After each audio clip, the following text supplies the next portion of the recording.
countries. There might be cultural clashes. So Edward, what do you think of the future of those Chinese immigrants, young as they might be?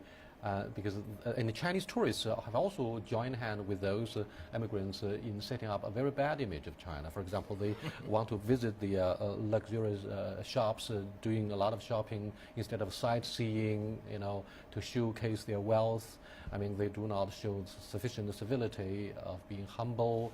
That kind of things have violated the local, the common sense about how to behave properly. I mean, do you think this is a lesson that need to be delivered to the Chinese so that the image of China can be better improved? Yeah, I mean, I think that that's just a step, and that I agree that these are complaints, especially in Southeast Asia and other parts of Asia, and certainly when they go abroad. I mean, it's like a feeding frenzy in front of these large brands and these well-known brands, and they have to queue up, and there's a lot of competition in the way that they're behaving in hotels and otherwise. Mm-hmm.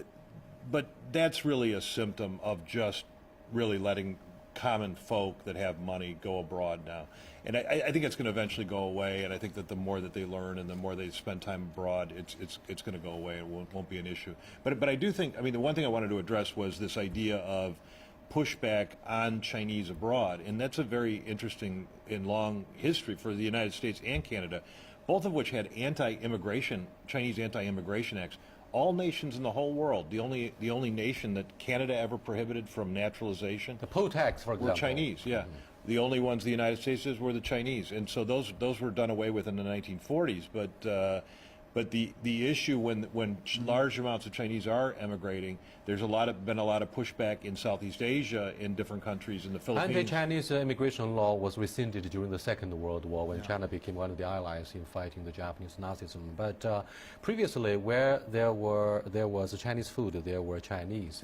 These days, I believe we have walked out of the shadow of Chinatowns instead of doing noodle the needle kind of things in Britain, for example. What do you think of the business opportunities for the Chinese to get rich instead of inside China? They can make a big fortune in America and Europe. Yeah.